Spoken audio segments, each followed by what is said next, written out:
sa mga nakadevelop ng kafunsyo dahil sa matagal na exposure sa pollen dito sa Japan?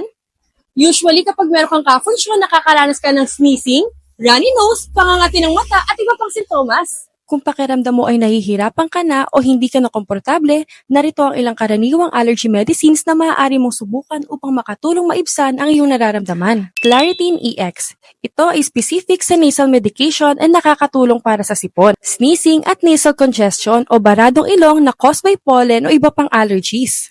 Allegra FX. Ito naman ay tumutulong upang maibsan ang allergy symptoms caused by pollen. Isa sa mga advantages nito ay hindi ito dumudulot ng drowsiness. Bukod sa mga oral medicines, meron ding available na eye drops, kagaya nitong Arigifensu na ginawa para sa itchy eyes, redness o watery eyes. Maaari kang magtanong sa pharmacist kung ano ang tamang gamot para sa'yo. Important reminder, kung sa tingin mo hindi na normal na allergy yung nararamdaman mo, better na mag-consult ka na sa doktor. Follow for more Japan tips. Hindi na po tatanggap ng Japan visa application ang mga Philippine accredited agencies at all.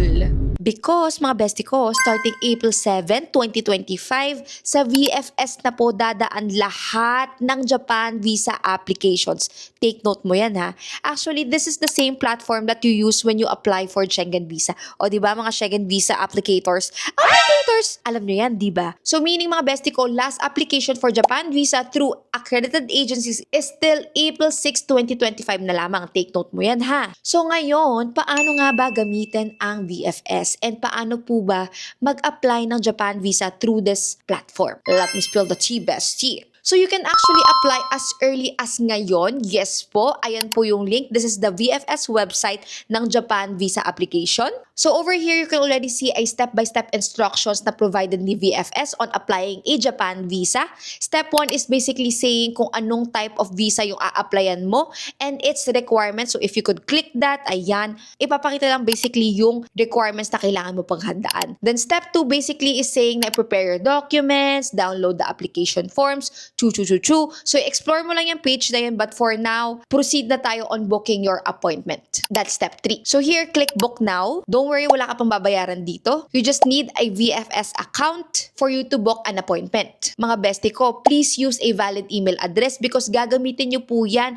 in activating your account. Then once you have your account, you can already book an appointment. Ayan, click mo lang yan. Then ipapakita yung mga list of Japan Visa Application Center locations. Pili ka lang ng pinaka-convenient sa'yo. Ayan guys. Then once you click it sa babang part, ayan, ipapakita na po sa inyo yung earliest available date for you. Continue signing up lang, bestie, till you reach the last page. Don't worry, you don't have to complete all the Japan Visa requirements for you to book an appointment, ha? So take note mga bestie, on your appointment day, sisingilin ka po ng center usage fee which is 520 pesos and a visa fee. Depending po yan kung anong nationality ka and anong application ang ina-applyan mo. Don't worry sa mga nagtatanong ng mga requirements for Japan visa, I actually made a separate video.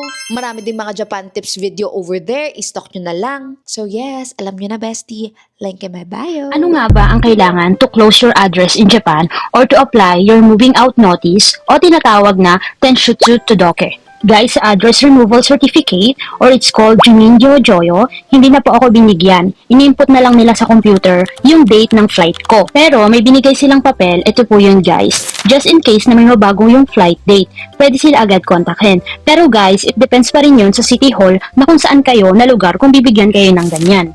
Guys, hindi nyo makukuha ang lump sum refund once na may address pa kayo dito sa Japan.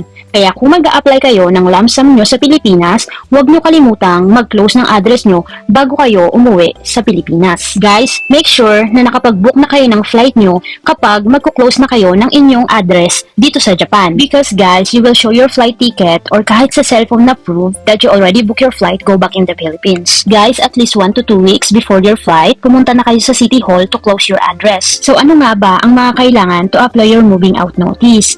Guys, of course, money, just in case na may bayaran kayo sa City Hall. Second, alien card, and again, proof na may ticket na kayo, pwede sa cellphone, or i-print nyo yung mismong ticket flight nyo, then ipakita nyo yon sa City Hall. Paano naman sa pag-close ng JP Bank? Like, share, and comment ka na lang if you have any questions. Follow ka na din, baka may mapanood ka pa na pwedeng makatulong sa'yo. See you sa next video, how to close your JP Bank. Bye! Ooh ee ooh ah ah, ting tang, walla walla bang bang. Ooh ee ooh ah ah, ting tang, walla walla bang bang. Ooh ee, ah ah.